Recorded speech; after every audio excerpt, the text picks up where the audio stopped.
La noche sevillana se desplegaba como un manto oscuro, roto solo por el lamento de una guitarra flamenca que resonaba en las calles empedradas de Triana. El Guadalquivir, serpenteante y plateado bajo la luna, reflejaba las luces titilantes de la ciudad, un contraste hipnótico con el silencio que envolvía el despacho de Mateo Vargas. A los 50 años, Mateo era un titán de la industria farmacéutica andaluza. Su empresa, Vargas Farmacéutica, una fortaleza de poder que dominaba los mercados desde su imponente sede de cristal en el corazón de Sevilla, su traje a medida cortado en Savile Row y su escritorio de caoba pulida eran símbolos de un éxito ganado con mano de hierro, pero también de una soledad que lo carcomía. Su esposa, Sofía, lo había abandonado una década atrás, agotada por su obsesión con el control, y su hija, Lucía, de 16 años, languidecía en un hospital privado, atrapada por una enfermedad rara que ningún médico podía curar. Los mejores especialistas de Europa habían pronunciado su sentencia a Lucía le quedaban 6 meses de vida. Mateo, con toda su riqueza, era impotente ante el dolor de su hija. Un vacío que lo consumía como un incendio lento esa noche, mientras revisaba informes financieros bajo la luz tenue de una lámpara de diseño, el aroma a café sevillano llenando el aire. Un golpe en la puerta rompió su concentración. «Adelante», dijo. Su voz, áspera, sin esperar visita alguna a esas horas. La puerta de roble se abrió con un chirrido, y un niño de no más de 12 años apareció en el umbral. Su figura menuda envuelta en ropa harapienta, que parecía fuera de lugar en el lujo opulento del despacho. Sus ojos, azules, penetrantes, sin parpadear, cortaban el aire como un cuchillo, y su rostro, cubierto de mugre, tenía una calma inquietante que desarmaba. El cabello oscuro, desgreñado, caía sobre su frente, pero no ocultaba la intensidad de su mirada. Mateo frunció el ceño confundido, su instinto de magnate alertado por la intrusión. «¿Qué quieres?», preguntó, su tono más cortante de lo que pretendía, mientras se levantaba de su silla. La silueta de la Giralda recortándose en el ventanal detrás de Elan, el niño dio un paso adelante. Sus pasos silenciosos sobre la alfombra persa, su mirada fija en una foto de Lucía que descansaba sobre el escritorio. La imagen mostraba a una joven de cabello oscuro y sonrisa radiante, tomada en el parque de María Luisa antes de que la enfermedad la consumiera. «Tío», dijo el niño, su voz clara y firme, con un acento sevillano que resonaba en el silencio. «Sé cómo curar la enfermedad de tu hija en Mateo».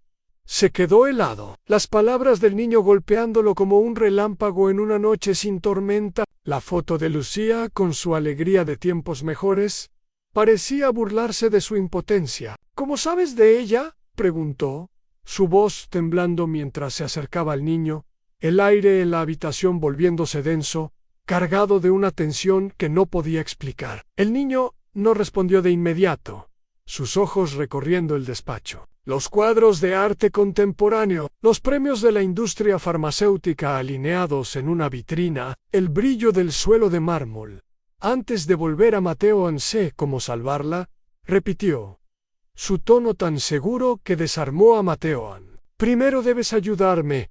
«¿Ayudarte con qué?», espetó Mateo, su voz cargada de escepticismo y una desesperación que apenas podía contener. Había enfrentado estafadores, rivales y crisis corporativas, pero este niño era diferente. Había una certeza en su postura, una autoridad que no correspondía a su edad ni a su apariencia. Mateo sintió un escalofrío, su mente dividida entre la incredulidad y una chispa de esperanza que no se atrevía a reconocer en el niño. Dio otro paso, su mirada fija en la de Mateo, como si pudiera leer los secretos más oscuros de su alma. «Has cometido errores, tío», dijo, su voz baja pero afilada, cortando el silencio como una navaja. Has lastimado a personas, destruido vidas para construir este imperio. Debes enmendarlo. Solo entonces te daré la cura. A Mateo sintió un nudo en el estómago. Las palabras del niño, un eco de culpas que había enterrado bajo capas de éxito. Tratos turbios, rivals aplastados, decisiones que habían sacrificado a otros en su ascenso al poder. Todo resurgía en su mente como un espectro. Era absurdo que un niño supiera tanto, pero algo en su mirada, en la forma en que pronunciaba tío con una mezcla de familiaridad y juicio, lo detuvo. No sé quién eres, dijo Mateo, su voz temblando mientras se pasaba una mano por el cabello, pero sí hay una posibilidad, una sola posibilidad de salvar a Lucía. Haré lo que sea necesario. El niño asintió, una sonrisa apenas perceptible curvando sus labios, como si hubiera esperado esa respuesta. Bien, dijo, su voz suave, pero cargada de una promesa inquietante.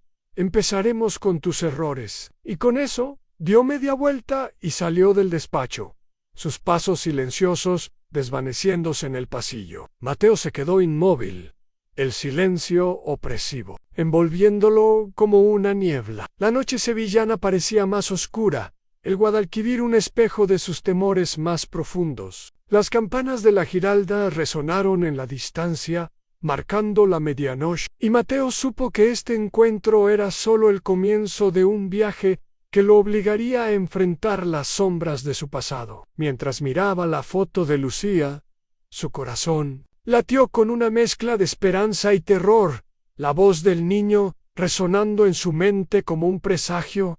Solo entonces te daré la cura. El amanecer sevillano se alzó con un cielo encapotado, la llovizna cayendo sobre Triana como un velo melancólico que parecía reflejar el torbellino interior de Mateo. No había dormido. Las palabras del niño, tío, sé cómo curar la enfermedad de tu hija, resonando en su mente como un tambor implacable. Su despacho, un santuario de poder donde había cerrado tratos millonarios y aplastado a rivales, se sentía ahora como una prisión, las paredes de cristal reflejando su rostro cansado, marcado por ojeras profundas. La foto de Lucía, con sus ojos castaños brillando en un día soleado en el parque de María Luisa, era un recordatorio constante de su impotencia. Había gastado millones en tratamientos experimentales, financiado investigaciones en universidades de prestigio, pero nada había detenido la enfermedad que consumía a su hija, una dolencia rara que los médicos apenas podían nombrar. Y ahora, un niño de la calle, con su mirada penetrante y su voz cargada de certeza, afirmaba tener la respuesta. El zumbido de su teléfono lo sacó de sus pensamientos. Un mensaje de Sofía, su exesposa, desde Madrid. ¿Cómo está Lucía? Saber. Mateo apretó los dientes, la culpa quemándolo. Sofía lo había acusado de anteponer su empresa a su familia, y aunque él lo negaba, sabía que no estaba del todo equivocada. Sus años de matrimonio habían sido una danza de silencios, con Mateo inmerso en juntas directivas, mientras Sofía criaba a Lucía y Clara su hija Meyer. No respondió el mensaje, incapaz de enfrentar el dolor compartido que aún los unía. En cambio, decidió buscar al niño, al que había llamado Juan. Algo en su seguridad, en la forma en que sus ojos azules parecían ver a través de él, lo había desarmado. No podía ignorar la posibilidad, por absurda que fuera, de que Juan tuviera la clave para salvar a Lucía. Condujo su Rolls Royce por las calles de Triana, el mercado bullendo con vendedores que ofrecían naranjas jugosas, aceitunas marinadas y pescado fresco. El aroma a café y pan recién horneado mezclándose con el aire húmedo. Los transeúntes, con paraguas negros y abrigos empapados, se movían con la energía de una ciudad que nunca dormía, mientras el eco de una guitarra flamenca flotaba desde un bar cercano. Mateo estacionó cerca del callejón donde había visto al niño por última vez, su corazón latiendo con una mezcla de ansiedad y esperanza. Lo encontró sentado en una caja de madera, sus ojos azules fijos en un grupo de músicos, tocando una bulería, sus dedos tamborileando al ritmo, como si la música fuera parte de él. No pareció sorprendido al ver a Mateo, como si hubiera esperado su regreso. Sabía que volverías, dijo, levantándose con una calma que desconcertaba. Su ropa harapienta contrastando con la elegancia del traje de Mateo. ¿Cómo sabes de Lucía?, preguntó Mateo,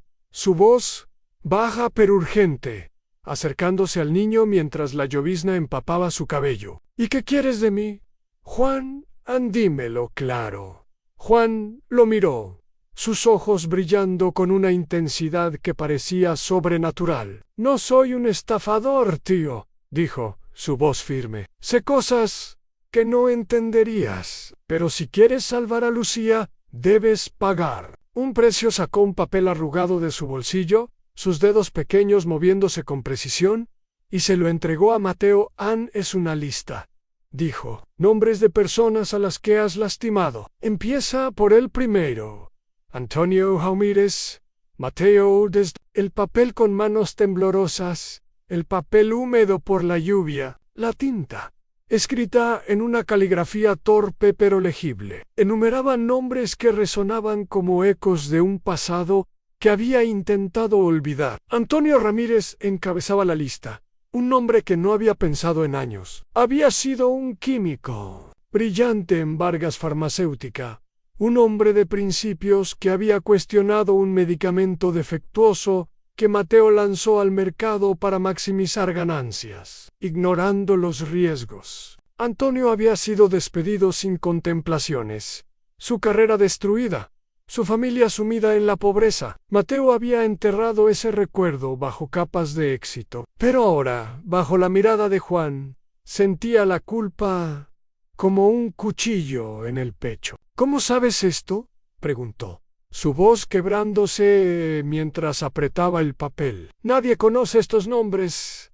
Nadie. Juan sonrió pero no respondió, su expresión enigmática. Enmenda tus errores, tío, dijo, su voz baja pero cargada de autoridad. Solo entonces te daré la cura. Y con eso se giró y se alejó, su figura menuda desvaneciéndose entre la multitud del mercado, dejando a Mateo bajo la lluvia, el papel temblando en su mano.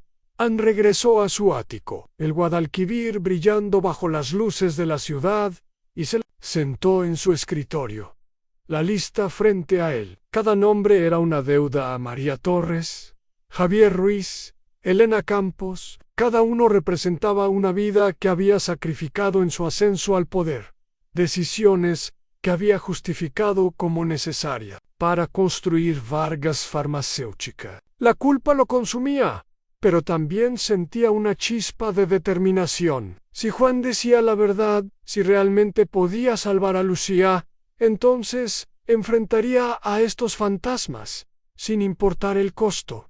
Pero una pregunta lo perseguía.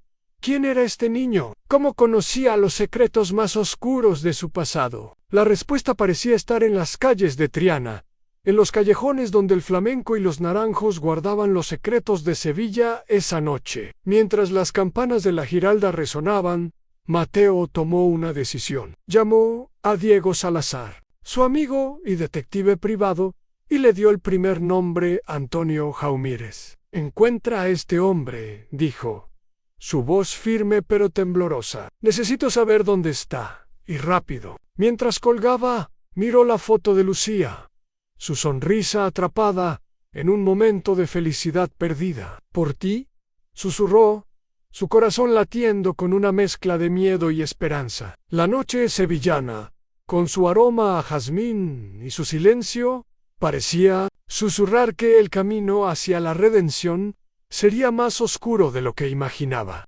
La niebla sevillana envolvía la ciudad como un sudario, sus arcillos deslizándose por las calles de Triana y empañando las ventanas del ático de Mateo.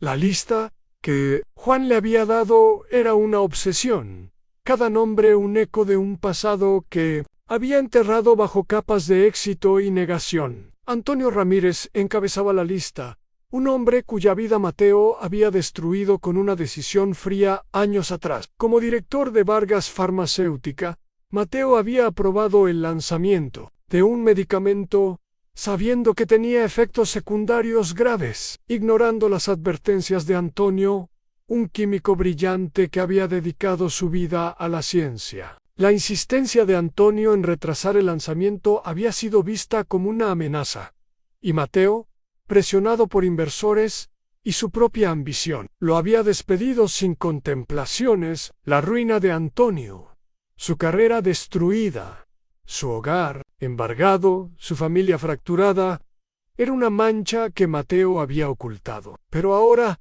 bajo la mirada penetrante de Juan, resurgía como un espectro implacable en Mateo.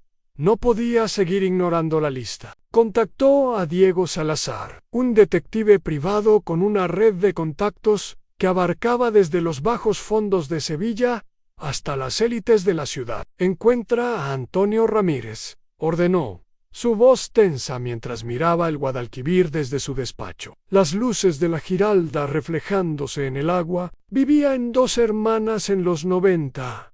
Necesito saber dónde está ahora. Guay, ¿qué le pasó, Diego? Un hombre de rostro curtido y ojos astutos que parecían ver más allá de las palabras, asintió sin hacer preguntas. 2 días después, entregó un informe en una cafetería de Triana.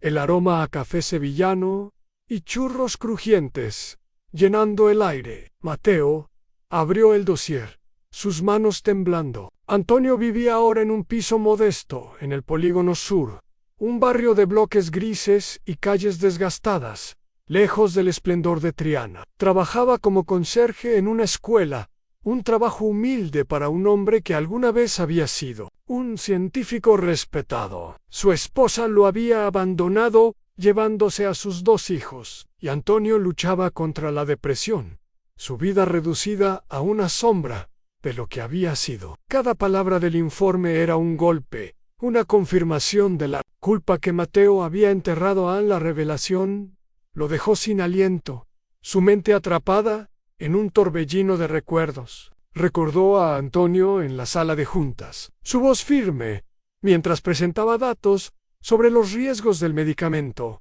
suplicando a Mateo que reconsiderara. Pero Mateo, cegado por la presión de los inversores y su propia ambición, lo había silenciado, justificando su decisión como un mal necesario para proteger Vargas Farmacéutica. Ahora, bajo la luz tenue de la cafetería, con el bullicio de Triana al fondo, Mateo sentía la culpa como un cuchillo en el pecho.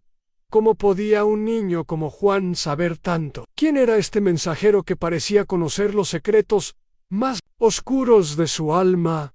Decidió enfrentarlo. Condujo hasta el Polígono Sur bajo una lluvia persistente, el limpiaparabrisas de su Rolls Royce marcando un ritmo hipnótico. Las calles del barrio estaban llenas de vida, a pesar de la pobreza. Niños jugando en charcos, ancianas charlando en portales, el aroma a puchero escapando de las ventanas. Mateo estacionó frente al edificio de Antonio, un bloque de hormigón gris con grafitis desvaídos. La lluvia empapaba su abrigo mientras tocaba el timbre, su corazón latiendo con una mezcla de miedo y determinación. La puerta se abrió, revelando a un hombre envejecido, su cabello gris y sus ojos llenos de amargura. Antonio Jaumírez, antes un científico de mirada brillante, ahora parecía un hombre roto. ¿Qué quieres, Vargas?, preguntó, su voz fría como el hielo, su mano apretando el marco de la puerta. Mateo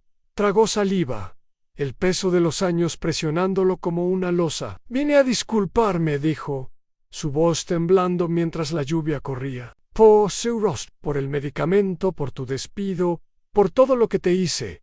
Estaba equivocado, Antonio. Fui egoísta y quiero hacer lo correcto. Antonio lo miró, incrédulo, la ira destellando en sus ojos como un relámpago. ¿Disculparte?, gruñó, su voz cargada de desprecio. Después de destruir mi vida, mi esposa se fue. Mis hijos apenas me hablan. ¿Crees que unas palabras lo arreglan? Mateo bajó la mirada, la culpa quemándolo como un incendio. No espero que me perdones, dijo, su voz quebrándose. Pero dime cómo puedo ayudarte. Por favor, déjame intentarlo.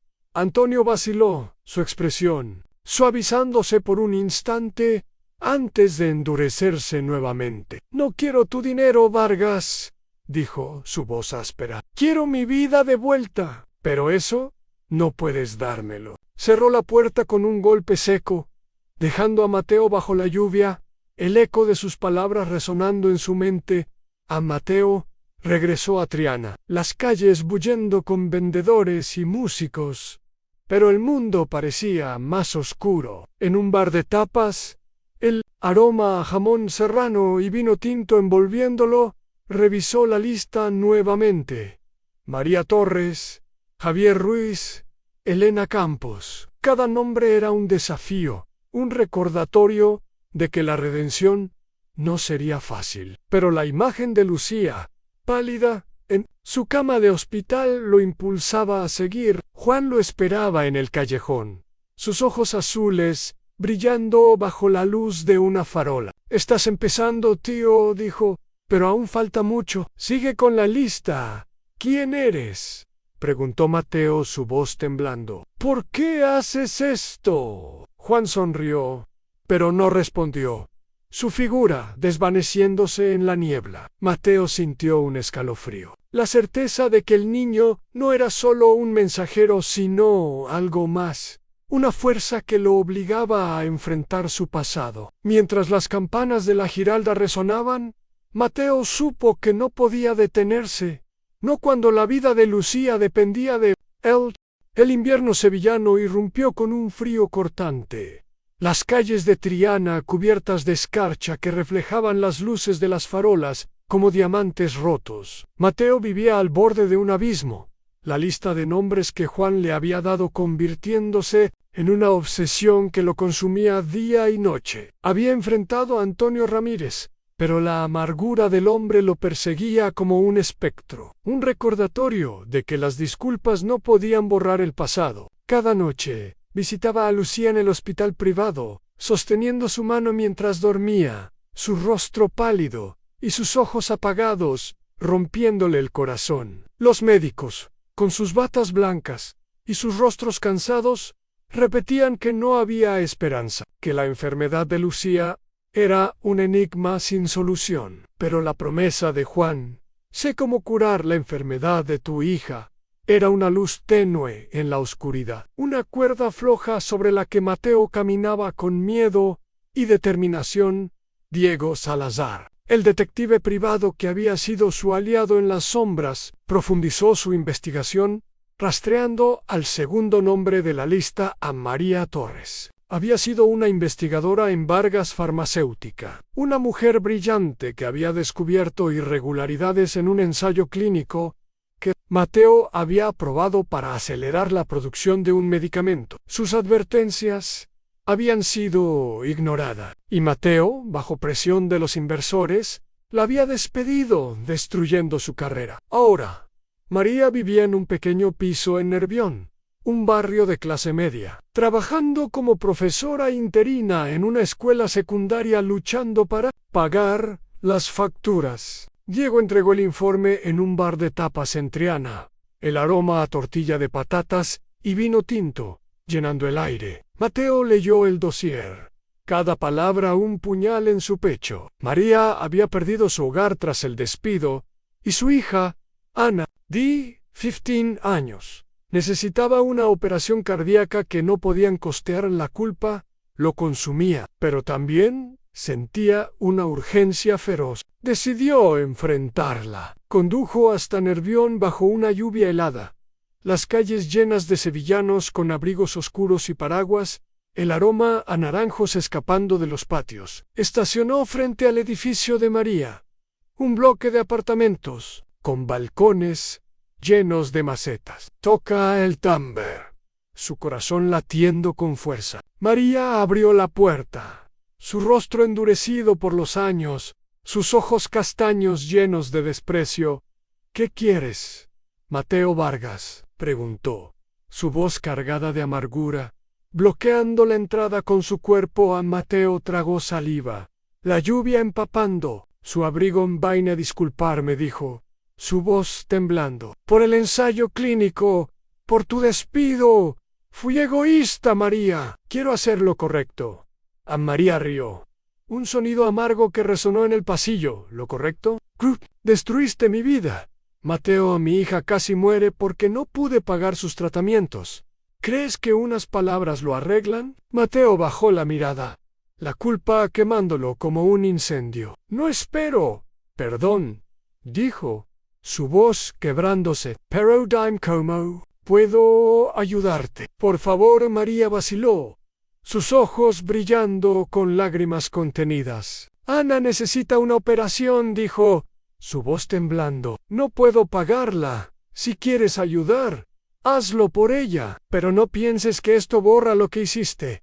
Mateo asintió, prometiendo cubrir los costos médicos y más, pero cuando salió, el peso de su pasado lo aplastaba. Cada encuentro con las víctimas de la lista lo desgarraba, dejando cicatrices que no sanaban. Juan lo esperaba en el parque de María Luisa, sentado bajo un naranjo, sus ojos azules brillando en la penumbra. ¿Estás avanzando, tío?, dijo, pero aún no entiendes el precio. ¿Quién eres?, preguntó Mateo, su voz quebrándose. ¿Cómo sabes tanto de mí? Juan sonrió, pero no respondió. Sigue con la lista, dijo, y se alejó, su figura desvaneciéndose entre los senderos del parque. Mateo sintió un escalofrío, la certeza de que el niño era más que un mensajero, una fuerza que lo obligaba a enfrentar su alma rota. En punto esa noche, en su ático, recibió una llamada anónima. Una voz fría susurró para Vargas, o tu hija pagará el precio. El teléfono se cortó, dejando a Mateo en un silencio helado. La amenaza era clara. En alguien, más allá de Juan, estaba observando. Corrió al hospital, el aroma a desinfectante llenando sus pulmones, mientras encontraba a Lucía dormida, su respiración débil pero constante. La culpa y el miedo lo consumían, pero también una determinación feroz. No dejaría que nadie dañara a su hija. En un bar de tapas en Triana, los vecinos dejaron velas en apoyo, el aroma a cera y jamón serrano envolviéndolo. Pero Mateo sabía que la tormenta apenas comenzaba. La lista de Juan era un mapa hacia la redención, pero también hacia un peligro que no podía prever. La primavera sevillana irrumpió con un estallido de naranjos en flor, sus pétalos blancos cubriendo las calles de Triana como una alfombra efímera. Pero para Mateo, la ciudad era un laberinto de culpas. La lista de nombres de Juan, una obsesión que lo consumía. Había enfrentado a Antonio Ramírez y María Torres, cada encuentro arrancándole un pedazo de su alma. Pero la cura para Lucía seguía siendo un enigma. En el hospital, Lucía mostraba signos de mejoría, sus mejillas recuperando un leve rubor, pero los médicos advertían que era temporal, un respiro antes de la inevitable recaída. La promesa de Juan, sé cómo curar la enfermedad de tu hija, era la única cuerda que lo sostenía, pero cada día sentía que pagaba un precio más alto. Diego Salazar, incansable en su búsqueda, rastreó al tercer nombre. Javier Ruiz había sido un socio clave en los primeros años de Vargas Farmacéutica, un hombre carismático que había ayudado a Mateo a conseguir inversores cruciales. Pero cuando un trato millonario con una multinacional estuvo en juego, Mateo traicionó a Javier, quedándose con su parte para consolidar su poder. Javier perdió todo: su empresa, su hogar, su familia. Ahora vivía en un pueblo remoto de la Sierra de Cádiz, trabajando como agricultor en un olivar, lejos del brillo de Sevilla. Diego entregó el informe en un bar de tapas en Santa Cruz, el aroma a puchero y vino tinto llenando el aire. Mateo leyó el dossier, cada palabra un puñal. Javier vivía en una casa humilde. Su hijo Mayo estudiando en una universidad pública, gracias a becas, pero con dificultades financieras que lo mantenían al borde del abandono. Mateo decidió enfrentarlo. Condujo hasta la sierra de Cádiz. Las carreteras sinuosas, atravesando colinas verdes y olivares interminables, el aroma a tierra húmeda llenando el aire. El pueblo, un puñado de casas blancas bajo un cielo azul, parecía detenido en el tiempo. Encontró a Javier en un campo de olivos, su rostro curtido por el sol, sus manos callosas trabajando la tierra. «¿Qué haces aquí, Mateo Vargas?» «Prigan, Javier», su voz cargada de desprecio. Dejando caer una cesta de aceitunas al suelo, Mateo tragó saliva, el sol quemando su nuca. «Vine a disculparme», dijo, su voz temblando. «Por el trato, por traicionarte. Fui egoísta, Javier». «Quiero hacerlo». «Correcto», Javier rió, un sonido áspero que resonó en el campo. «¿Hacer lo correcto?» «Gruna, me dejaste sin nada». «Mateo, a mi esposa se fue. Mi hijo Mayo Ere casi abandona sus estudios. ¿Crees que unas palabras lo arreglan?» Mateo bajó la mirada, la culpa consumiéndolo. «No espero perdón», dijo, su voz quebrándose. «Pero dime, ¿cómo puedo ayudarte, por favor?» Javier lo miró, sus ojos brillando con ira contenida. «Mi hijo necesita terminar su carrera», dijo, su voz temblando. «Si quieres ayudar, págala, pero no creas que esto borra lo que hiciste». Mateo prometió financiar los estudios, pero cuando salió del campo, el peso de su pasado lo aplastaba. Cada víctima de la lista era un espejo de sus errores, y Juan parecía saberlo todo. Al niño en Triana, sentado en un banco junto al Guadalquivir, sus ojos azules fijos en el río, como si pudiera leer sus secretos. «Estás progresando, tío», dijo, «pero aún falta mucho. El precio será más alto de lo que imaginas». «¿Quién eres?», preguntó Mateo, su voz quebrándose. «¿Por qué haces esto?». Juan sonrió, pero no respondió. «Termina la lista», dijo, y se alejó, su figura desvaneciéndose entre la multitud. Mateo sintió un escalofrío.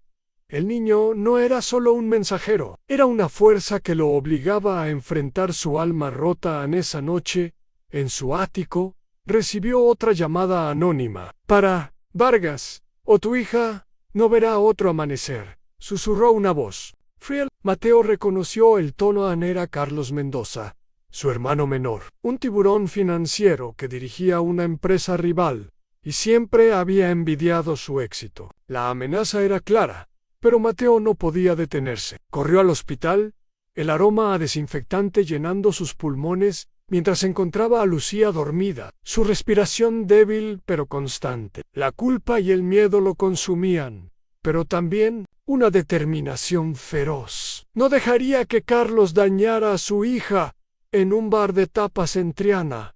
Los vecinos dejaron velas y flores en apoyo, el aroma a cera y jamón serrano envolviéndolo. Mateo se reunió con Diego, quien había rastreado la amenaza hasta un número vinculado a Carlos. «Tiene aliados poderosos», dijo Diego, su voz grave. «No estás enfrentando solo a tu hermano, Mateo. Hay una red detrás de él». Mateo asintió, su mirada fija en el Guadalquivir. «Expondré a Carlos», dijo, su voz firme. «Pero primero terminaré la lista». La promesa de Juan era un faro en la tormenta, pero cada paso lo acercaba a un peligro que no podía prever. La noche sevillana, con sus naranjos y su silencio, parecía susurrar que el verdadero costo aún estaba por venir.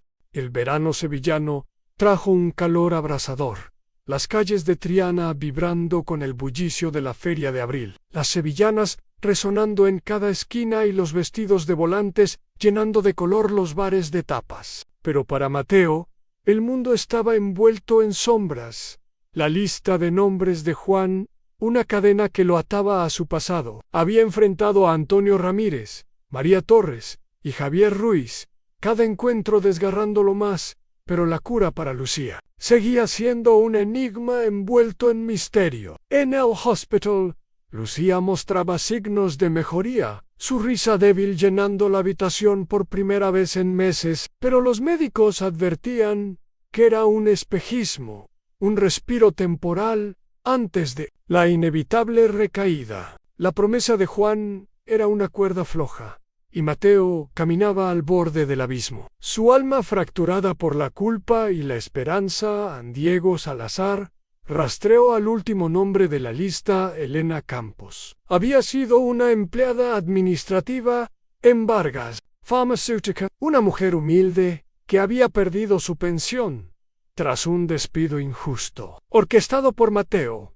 para reducir costos durante una reestructuración. Elena, que había dedicado 20 años a la empresa, quedó sin nada, y ahora vivía en un asilo en Sevilla, sola y olvidada. Diego entregó el informe en un café en el Parque de María Luisa, el aroma a naranjos y tierra húmeda envolviéndolos. Mateo leyó el dossier, cada palabra un recordatorio de su crueldad. Elena vivía en una habitación austera, su salud deteriorada, sin familia que la visitara. La culpa lo consumía, pero también sentía una urgencia feroz. Decidió enfrentarla. Condujo hasta Sevilla las calles llenas de sevillanos disfrutando del verano, el aroma a jazmín escapando de los patios. El asilo, un edificio de ladrillo desvaído, exudaba tristeza. Mateo tocó el timbre, su corazón latiendo con fuerza. Una enfermera lo guió hasta la habitación de Elena, donde la encontró sentada junto a una ventana, su cabello blanco y sus manos temblorosas, sosteniendo una foto antigua de su familia. ¿Qué quieres, Mateo Vargas?, preguntó, su voz frágil pero cargada de desdén, sus ojos castaños brillando con una mezcla de dolor y desafío. A Mateo tragó saliva, el peso de los años aplastándolo. Vine a disculparme, dijo, su voz temblando, por el despido, por quitarte tu pensión. Fui egoísta. Elena, quiero hacer lo correcto. Elena negó con la cabeza, sus labios curvándose en una sonrisa amarga. Lo correcto, susurró. Me dejaste sin nada. Mateo, mi hijo, murió sin que pudiera pagarle un tratamiento. ¿Crees que unas palabras lo arreglan? Mateo sintió un nudo en el pecho, la culpa quemándolo como un incendio. No, espero. Perdón, dijo, su voz quebrándose, empero. Dime, ¿cómo puedo ayudarte? Por favor. Elena lo miró, sus ojos llenos de lágrimas. Es demasiado tarde para mí, dijo. Pero, si quieres hacer algo, ayuda a los demás que tu empresa dejó atrás. Hay muchos como yo, olvidados. A Mateo prometió financiar el asilo y crear un fondo para los exempleados perjudicados, pero cuando salió, el peso de su pasado lo aplastaba. La amenaza de Carlos Mendoza, su hermano menor, resonaba en su mente. O tu hija pagará el precio. Diego había rastreado la llamada hasta un número vinculado a Carlos, un tiburón financiero que dirigía una empresa rival y siempre había envidiado el éxito de Mateo. Pero las investigaciones de Diego revelaron algo más oscuro.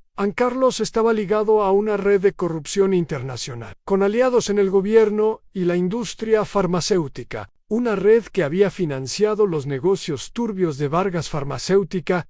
En sus primeros años en Mateo, enfrentó a Carlos en su mansión en Dos Hermanas, una fortaleza de mármol y vidrio rodeada de olivos. Termina con esto, Carlos, exigió, su voz un rugido mientras el aroma a cuero y vino caro llenaba el despacho. Deja a Lucía en paz. Carlos sonrió, su mirada gélida como el hielo. Estás desenterrando cosas que deberían quedarse enterradas, hermano, dijo su voz venenosa.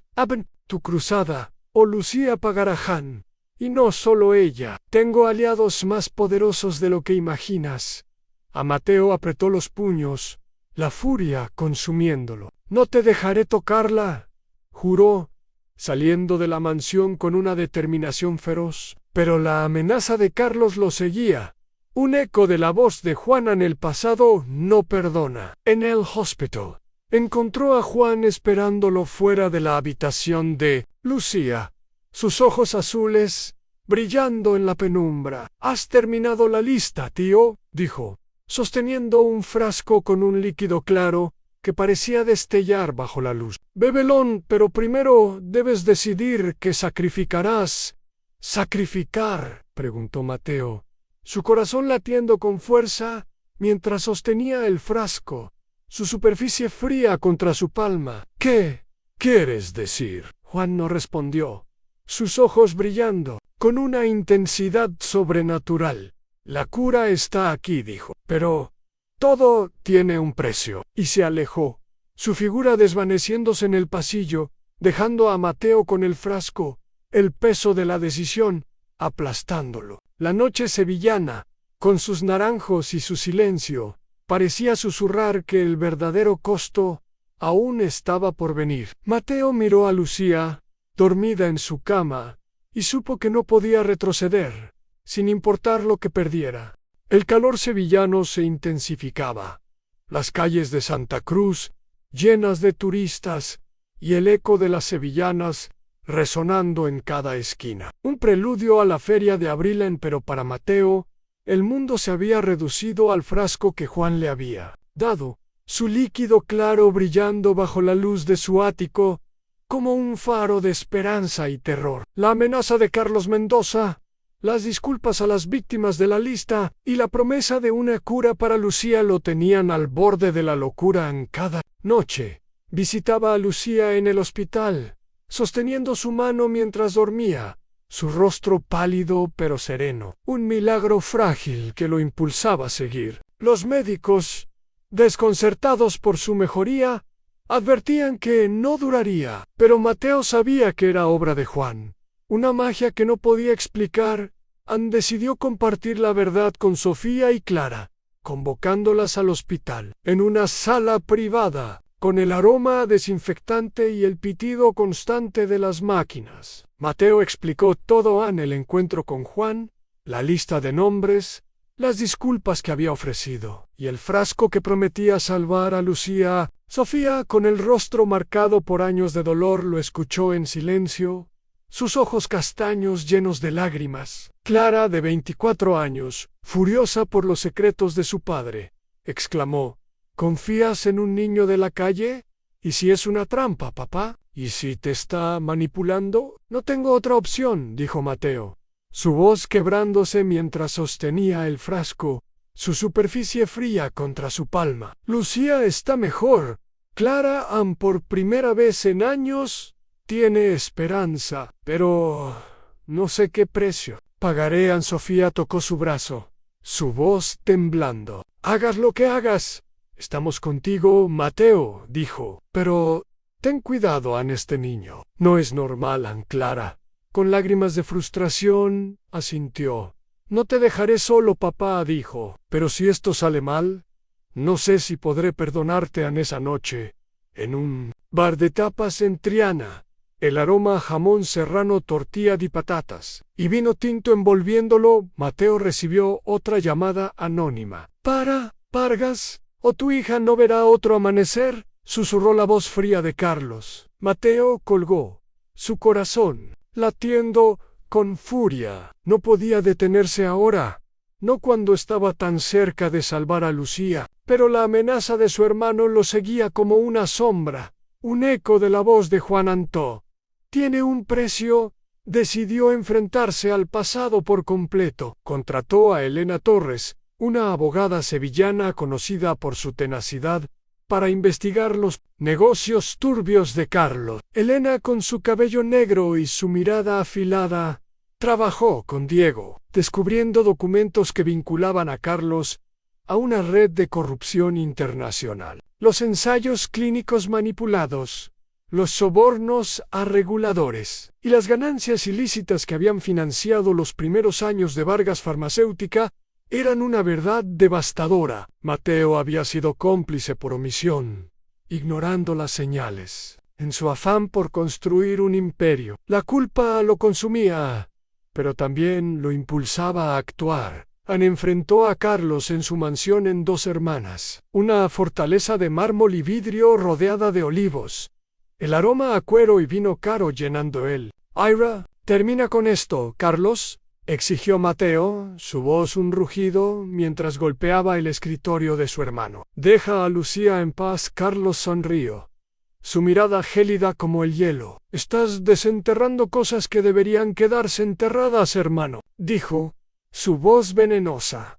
Abandona tu cruzada o Lucía pagará. Why no solo, Ella. Tengo aliados más poderosos de lo que imaginas. A Mateo apretó los puños, la furia consumiéndolo. No te dejaré tocarla, juró, saliendo de la mansión con una determinación feroz. Pero la amenaza de Carlos lo seguía, un eco de la voz de Juan. En el hospital, Mateo tomó el frasco, su mano temblando. No sabía qué sacrificaría, pero estaba dispuesto a darlo todo por Lucía. Miró a su hija, dormida en su cama, su respiración más fuerte que nunca, y bebió el líquido, su sabor amargo quemando su garganta como un veneno. Un calor extraño lo envolvió, su visión nublándose mientras sentía que algo dentro de él se cayó de rodillas, el frasco rodando por el suelo, y por un momento el mundo se desvaneció. Aun cuando abrió los ojos, Lucía estaba despierta, sus ojos castaños brillando con vida. «Papá», susurró, su voz fuerte por primera vez en meses, sus manos alcanzándolo. Mateo la abrazó, las lágrimas corriendo por su rostro, pero la alegría duró poco. Juan apareció en la puerta, su mirada oscura como la noche. «Has pagado el precio, tío», dijo, su voz resonando en la habitación. «Pero ahora comienza la verdadera prueba». Mateo sintió un escalofrío, un vacío en su pecho que no podía explicar. «¿Qué me quitaste?», preguntó. Su voz temblando. Juan sonrió, sus ojos brillando con una luz sobrenatural. «Tu alma está ligada a la verdad ahora», dijo. «Cada vida que uses, cada error que enmiendes, te devolverá un pedazo, pero nunca será como antes». Y se alejó, su figura desvaneciéndose en el pasillo, dejando a Mateo con un frasco vacío y un corazón fracturado. La noche sevillana, con sus naranjos y su silencio, parecía susurrar que el verdadero costo aún estaba por venir. El otoño sevillano trajo una brisa fresca, las hojas de los naranjos cayendo sobre las calles de los Remedios como un manto dorado. Lucía, milagrosamente recuperada, reía mientras jugaba en el jardín de la nueva casa de Mateo, una vila modesta, en un barrio tranquilo, lejos del lujo ostentoso de su ático en el centro. Su cabello oscuro brillaba bajo el sol, su risa llenando el aire con una alegría que Mateo no había escuchado en años. Pero el vacío que sentía desde que bebió el frasco de Juan no desaparecía, un hueco en su alma que parecía crecer con cada día. Había salvado a Lucía, pero las palabras del niño, «ahora comienza la verdadera prueba», lo perseguían como un presagio. Y la amenaza de Carlos Mendoza, su hermano menor, seguía siendo una sombra que no podía disipar. Mateo se reunió con Elena Torres y Diego Salazar en un bar de tapas en Triana. El aroma a puchero, jamón serrano y vino tinto envolviéndolos mientras revisaban las pruebas contra Carlos. Elena, con su cabello negro recogido y su mirada afilada, había trabajado incansablemente, recopilando documentos que vinculaban a Carlos a una red de corrupción internacional. Los ensayos clínicos manipulados, los sobornos a reguladores y las ganancias ilícitas que habían financiado tanto la empresa de Carlos como los primeros años de Vargas Farmacéutica eran una verdad devastadora. Diego, con su rostro curtido y su voz grave, añadió: «An Carlos no está solo. Mateo tiene aliados en el gobierno, en la industria farmacéutica. Si lo expones, destruirás no solo a él, sino también a Vargas Farmacéutica». Mateo asintió, su mirada fija en el Guadalquivir, las luces de la Giralda reflejándose en el agua. «Lo sé», dijo, su voz firme, «pero no puedo dejar que siga dañando a otros. Por Lucía, por todos los que he lastimado, Debo terminar esto. El juicio se celebró en el Palacio de Justicia de Sevilla, un edificio neoclásico que parecía observar cada movimiento con solemnidad. La sala estaba abarrotada de reporteros. Los flashes de las cámaras, iluminando la tensión como relámpagos. Mateo testificó, su voz resonando mientras detallaba los negocios turbios de Carlos y su propia complicidad por omisión. Los titulares de ABC, Diario de Sevilla, y El Mundo gritaban en escándalo: sacude el imperio Vargas. Las acciones de Vargas Farmacéutica colapsaron. Los inversores huyeron, y Mateo enfrentó la ira de la junta directiva. Pero su corazón estaba con Lucía, que observaba desde la galería junto a Clara y Sofía, su rostro lleno de orgullo y miedo. Don Carlos, con una sonrisa gélida, intentó desacreditar a Mateo, acusándolo de inventar todo para salvar su reputación. Su abogado, un hombre de mirada fría, presentó documentos falsificados